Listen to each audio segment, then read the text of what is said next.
What if I told you that 10 African countries just looked the most powerful man in the world in the eye and said no, not just no to money, but no to control, no to fear, and no to America? This isn't a theory, it's real. And once you hear why they did it, you'll never look at Africa or the US the same way again. Donald Trump just made a shocking offer to Africa, but in a dramatic twist, 10 African countries said no in the most explosive way imaginable. This isn't just diplomacy. This is a political earthquake. Why did these nations reject Trump's ambitious proposal? What's the real reason behind this historic standoff? And most importantly, what does this mean for the future of US-Africa relations? Buckle up, because what you're about to hear will change everything.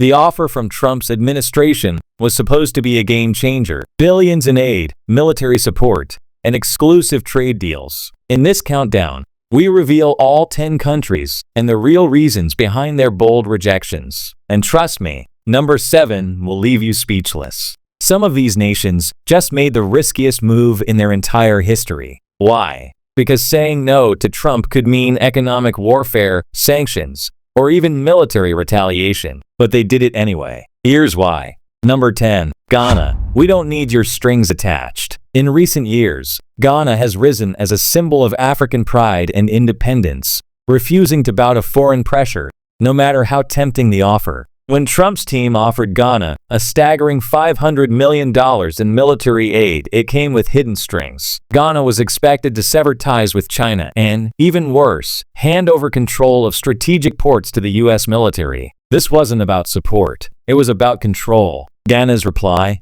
Absolutely not. That would have turned Ghana into a pawn in a global power game between the US and China. Ghana's leaders called it for what it was: modern-day colonialism. A clear attempt to strip them of sovereignty. The US didn't take rejection lightly. They revoked visa-free travel for Ghanaian officials, a diplomatic slap, and a warning shot. But Ghana stood tall, and the world took notice. Number 9. Nigeria. Keep your oil deals. We'll keep our sovereignty. As Africa's most populous nation and its largest oil producer, Nigeria was offered an energy deal worth billions, but with an outrageous demand. The US wanted to control 51% of Nigeria's oil reserves. That's not a partnership.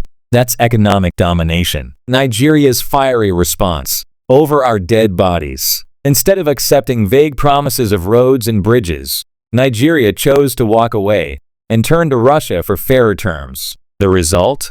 The US threatened sanctions, but Nigeria stood firm. This bold stance may reshape global oil markets, showing Africa is no longer willing to be exploited. The message is clear: respect us, or step aside. Number 8. South Africa. We remember what happened last time. South Africa, with its long history of resistance, was offered billions in trade incentives, but only if they abandoned BRICS, their powerful alliance with Brazil, Russia, India, China, and themselves. Trump's administration wanted loyalty, but South Africa wouldn't be anyone's puppet. Their leaders refused to back down, and when Trump's team warned, leave BRICS or lose US investment, South Africa laughed it off. The US retaliated with tariffs on South African goods, hoping to break their will, but it backfired. Protests erupted, and citizens rallied behind their leaders. The world watched as South Africa chose dignity over dollars.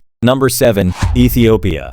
We won't be your military base. Trump proposed a massive US drone base in Ethiopia, a central launchpad for American military operations in the region. In exchange, aid, security, and cooperation. But the price was too steep. Ethiopia said, "We'll handle our own security." They knew accepting meant giving up airspace control and making themselves a target. Even after losing US military aid, Ethiopia stood firm, proving that sovereignty was not negotiable. This was a clear warning. Africa is no longer anyone's battlefield. Number 6. Kenya. This is worse than colonialism. Trump's administration offered $3 billion in loans to Kenya, but with brutal conditions. Privatize highways, ports, and railways. Allow US firms to own critical infrastructure. Let American courts override Kenyan laws in business disputes. Kenya's response was thunderous. This is worse than colonialism. So, they walked away. Instead, they partnered with China, securing loans on better terms. Kenya just proved that Africa has options, And America isn't the only player anymore. Number 5. Senegal. We're not for sale. When Trump's administration approached Senegal with a multi-billion-dollar port project, they pitched it as a development miracle. But under the surface, the deal granted the U.S. 99-year control over Dakar's critical coastline and trade routes. Senegal's parliament exploded in outrage. "We are not for sale," thundered one MP. Even with U.S. diplomats pressuring behind closed doors, Senegal didn't blink. Instead, they passed a law banning foreign military ports without citizen approval. This was more than policy. This was a statement to the world. Senegal chooses freedom over fortune. Number 4. Democratic Republic of Congo. Not again. For centuries, the DRC has been exploited for its cobalt, diamonds, and rare earth minerals, the very materials that power the modern tech world. Trump's team came with a tempting offer: let us mine your cobalt in exchange for American infrastructure. But the DRC had seen this movie before.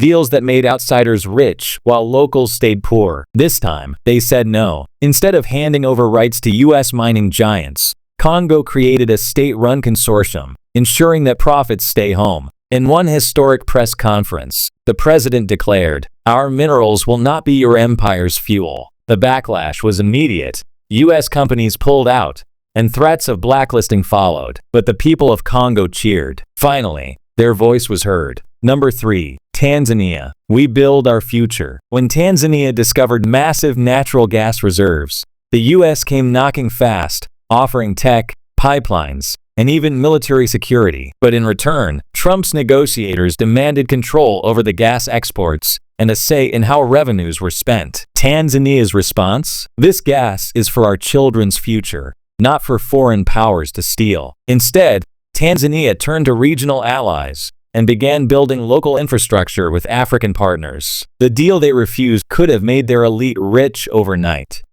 But they chose long-term national dignity instead. A brave move, and a message to the West. We are not just resources, we are people. Number 2. Algeria. America can't buy our silence.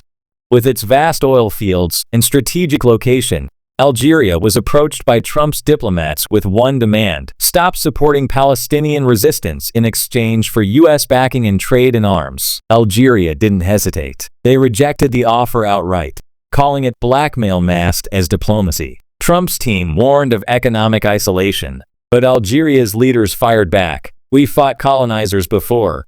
We won't bow now." The result? Algeria strengthened ties with Turkey and Iran, sending a global message.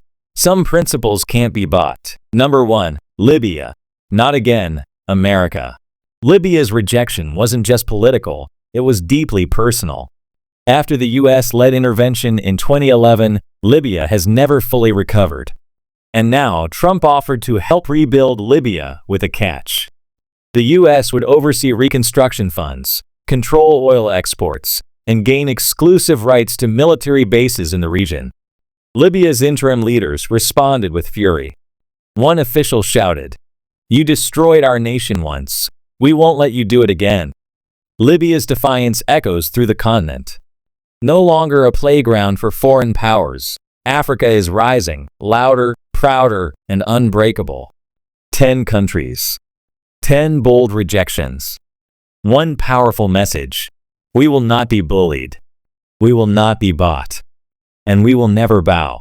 Trump's offer was more than just a deal. It was a test of sovereignty, and Africa passed with flying colors. This isn't just a story about Trump.